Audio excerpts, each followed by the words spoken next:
you, this is a treat. And Henry just literally drove off the highway.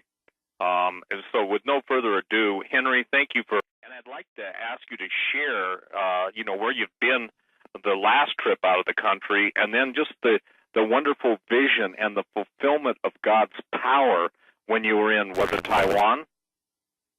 Yeah. Oh, awesome things have happened. Good things are happening in Asia.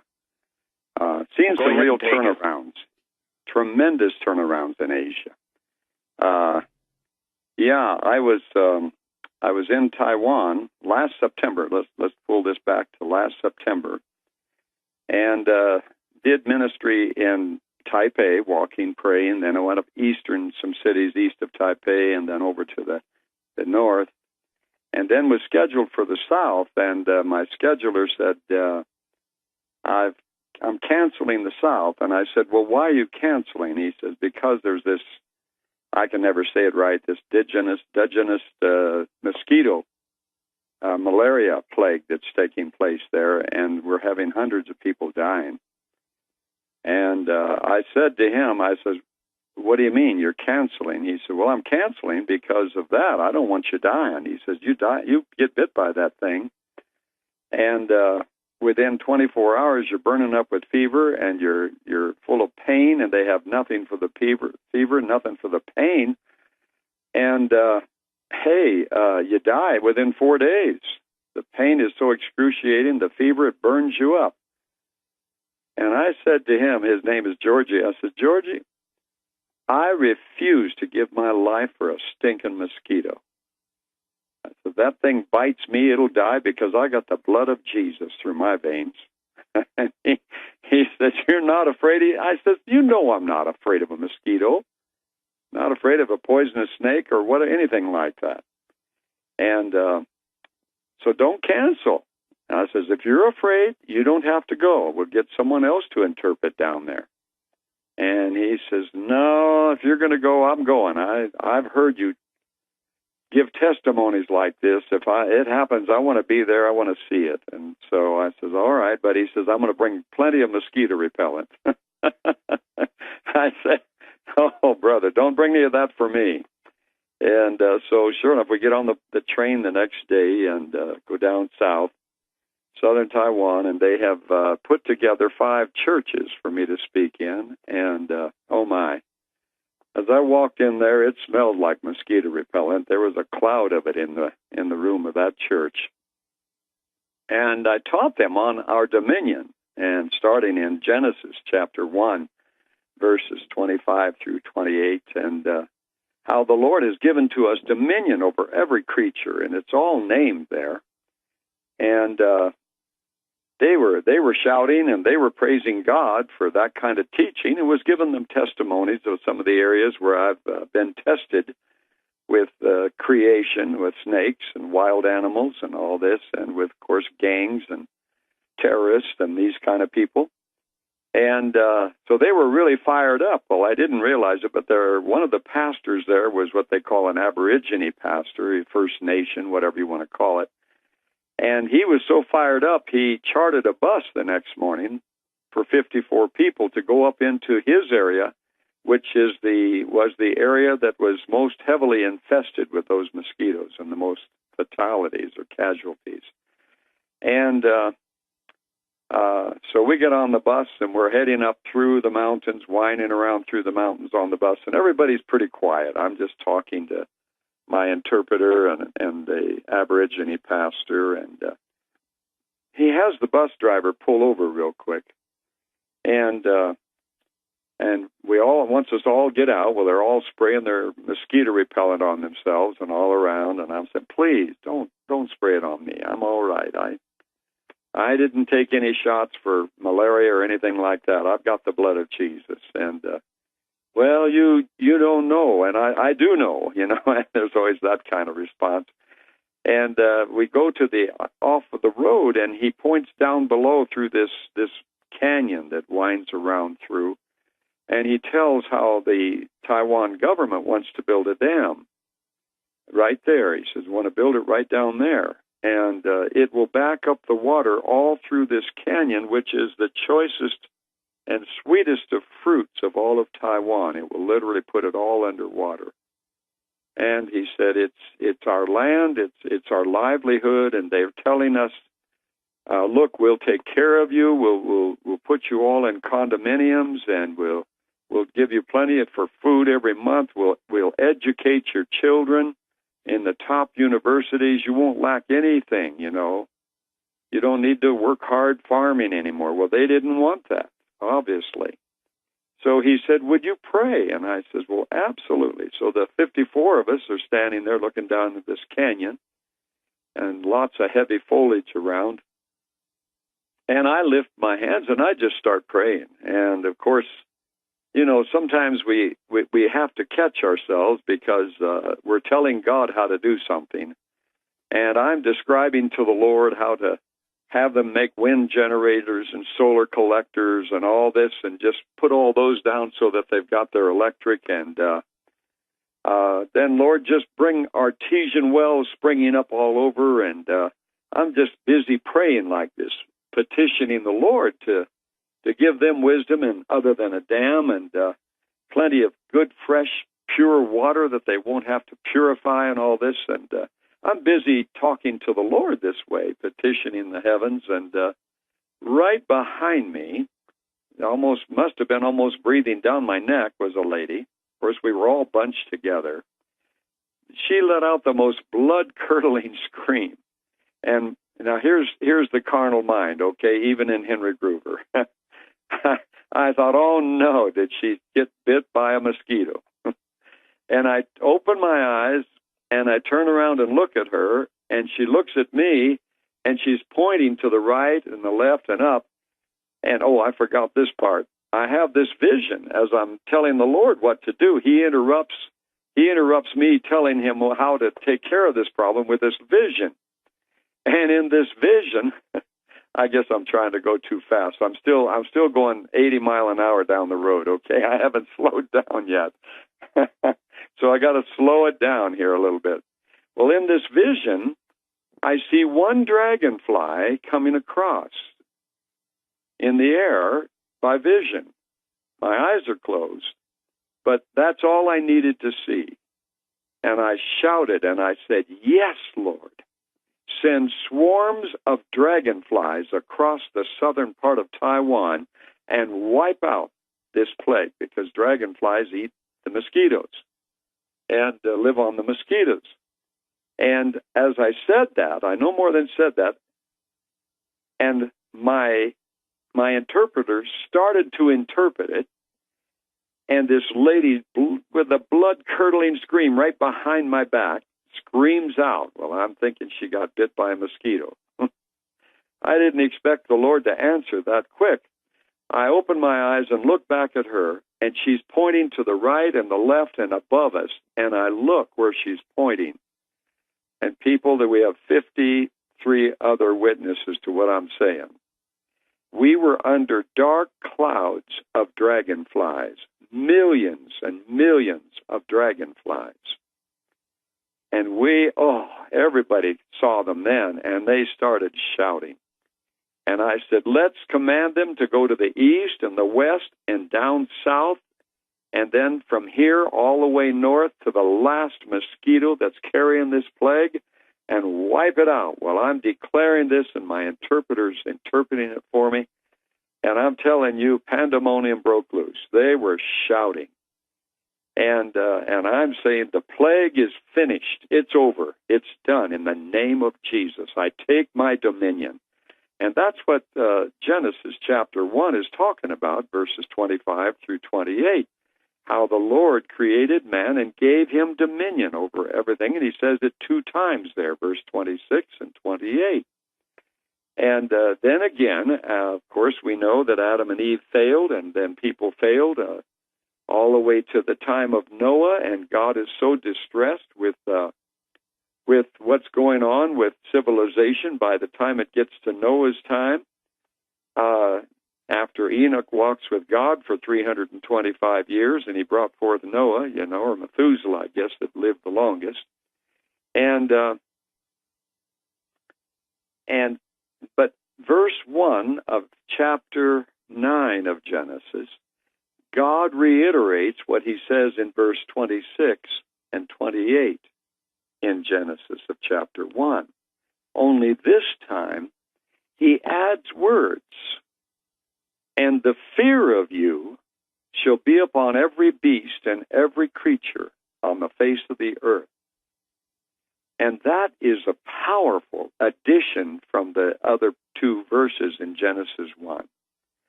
And I can see the hand of God in that way so powerful. Well, such pandemonium broke out with those 53 people. We got back on the bus, and they were shouting and singing and praising God that the plague is over. These dragonflies are going to eat up every mosquito. And we're going on up the highway, up through the jungle, and it comes to a landslide over the road, and there's only one lane traffic, and we're stopped, and the other lane is coming past us on the left. And the Aborigine pastor jumps out of the bus and runs over to the men that are clearing the highway.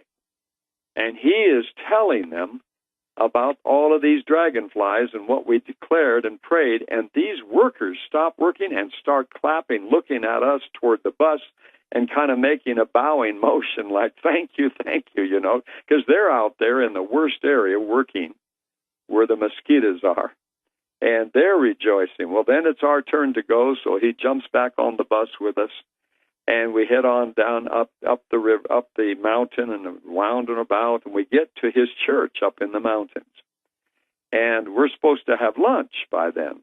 Well, the ladies go into the kitchen where they're preparing lunch, and shouting starts taking place, and singing and praising God. And the Aborigine pastor came to me, and he said, I don't think we're going to get lunch for quite a while. They're too happy in there. I wanted to know if you would maybe teach what you taught last night to my people. I've called and had them gather, and so we've got a pretty good gathering out in the auditorium. Would you mind teaching what you taught last night, and then we'll share about the dragonflies? And I said, no problem at all. And so he gets everybody into the main auditorium, and I'm preaching this and teaching them about their authority, and that it is time to take your authority because God has given you dominion over all of these things, including the fish of the sea, which are great white sharks or whatever. And so as I'm doing, they are amening me. They are so excited. And I go forward of the podium, which was on a platform, up on a platform above the people, and I'm speaking to them in front of the podium, and I get dry because and I remembered they had put a glass of water for me, and so I just kind of go on speaking and reach my hand back, moving it slowly on the podium till I touch the glass of water, and then I get a hold of it, going on preaching, all in motion, and I bring the glass of water up. Well, in bug country, you always look before you drink. And so I looked at the glass, and I was so amazed. Gold is sparkling down into the water of the glass. Now, some people don't believe in this, but I'll tell you, I believed in it from the days of 1989 that it began to fall.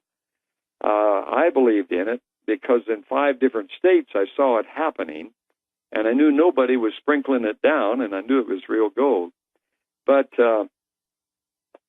all of a sudden, I look and see all this gold sparkling down. It's already down the bottom of my glass, and it's still sparkling down.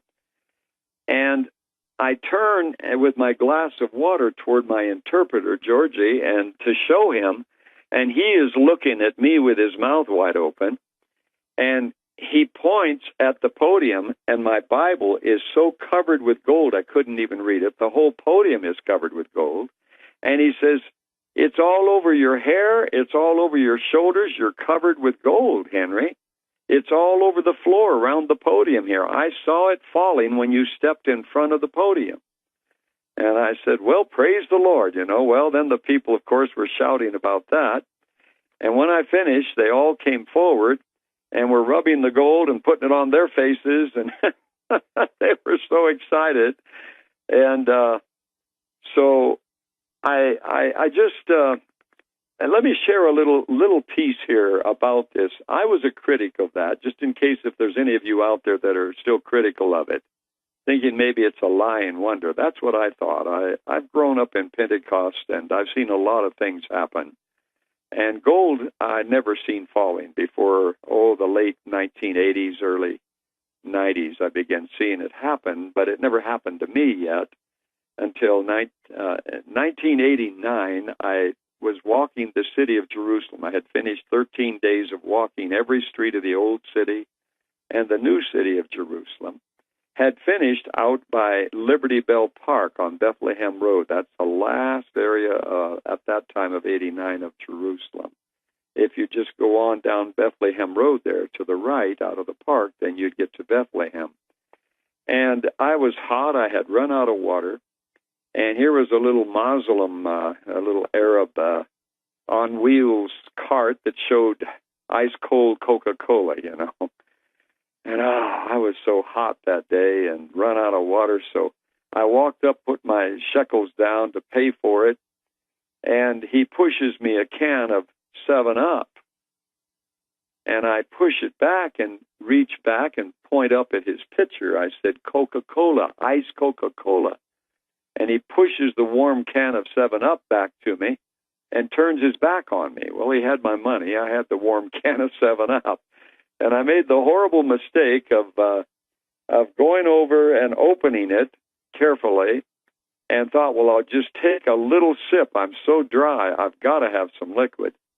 Oh, my word. That little sip exploded in my mouth, and it was coming out of my nose. I think 7-Up was coming out of my eyes and my ears, and I was so upset with that man.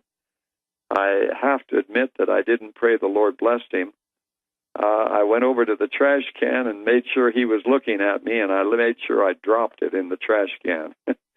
But I went and sit down on a little park bench there, the little park in Bethlehem Park, spread my arms out on the back of the bench and my legs just in a shade of a Paula Verde tree, which gives you about 1/2 shade, but it was the only shade tree on that bench. And so I'm spread out, and I've just closed my eyes, and I'm trying to cool off, still kind of coughing from the 7-Up.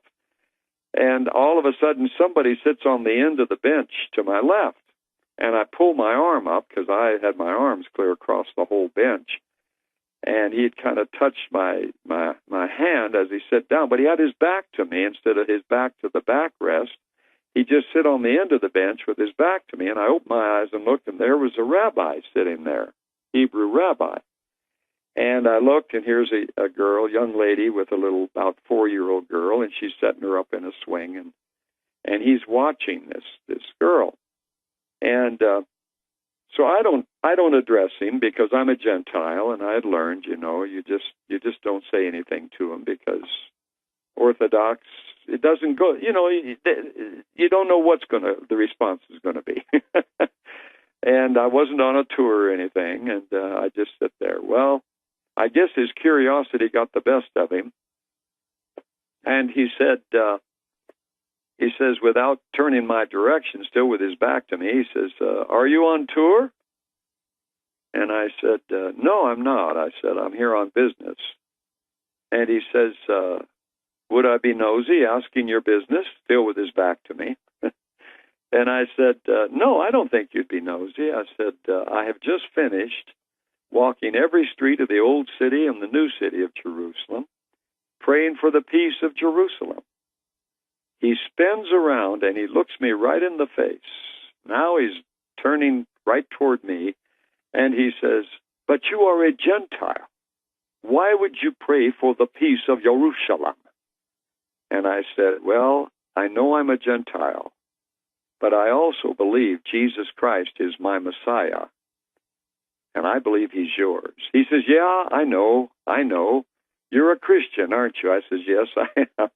He says, yeah, I was rabbi in New York City 14 years, always had Christians trying to convert me.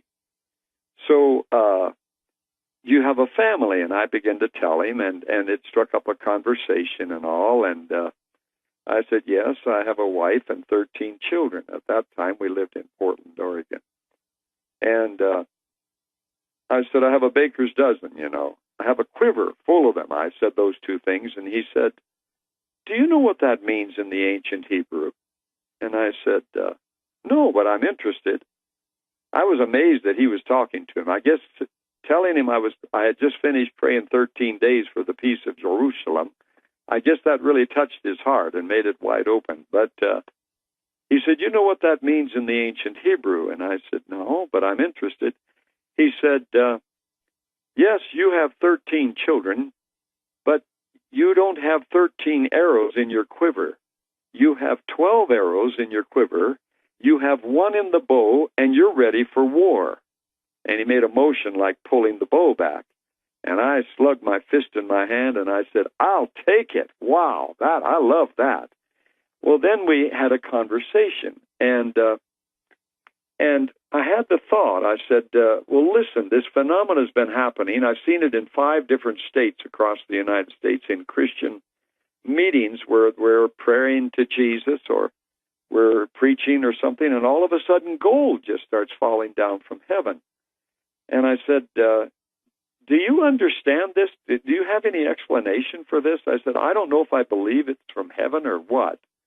And he looks at me, and for the first time, he starts stuttering, saying, gold?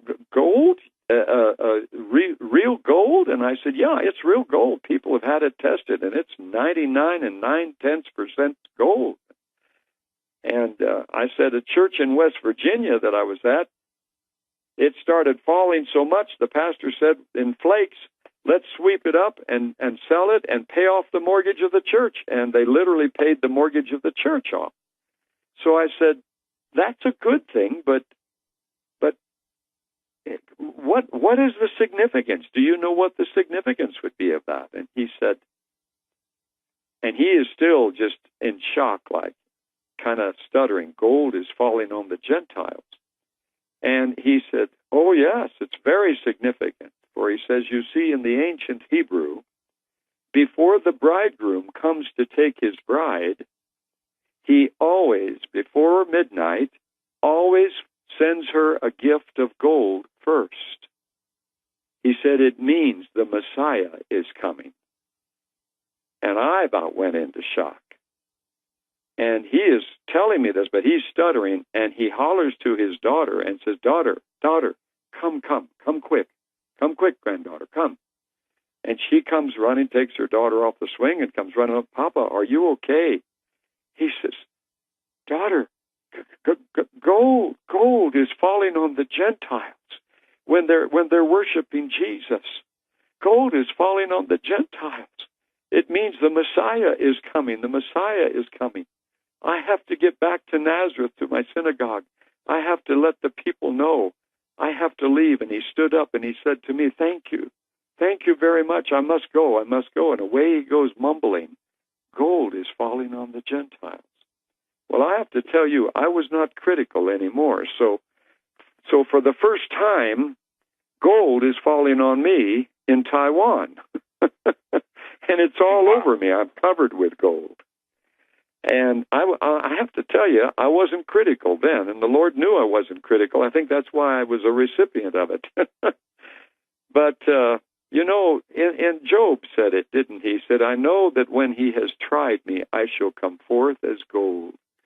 And I know in Revelation chapter 3, the Lord is speaking to the Laodicean church, and he's saying to you, I counsel of you to buy of me gold tried in the fire, and white raiment, that the shame of your nakedness does not appear, and salve for your eyes so you can see. I gave that testimony up by Seattle just late last month, and a lady was there in the meeting, and she had a vacuum cleaner shop just on the edge of Seattle. And the very next morning, she's there in her shop, and a man walks in from Boise, Idaho. And he's telling how he looked all over Boise and the towns around there, Napa and all that, trying to find this part for his vacuum cleaner. And his grandchildren, with whom he was visiting there, said, well, if this lady down the road doesn't have it, nobody will have it. She fixes vacuum cleaners that nobody can fix. And so he came in, and he says, well, I have this one. And she just reaches right back behind her on her pegboard and hands the little bag with the part in it and said, this is what you're looking for. And he says, you keep several of them there. Well, yeah, that's a very common part to go out. Well, give me another one. And so he bought two of them. And she says, well, you're amazed at that. She said, let me tell you something, and I think you'll be even more amazed. And she begins relating this dragonfly testimony.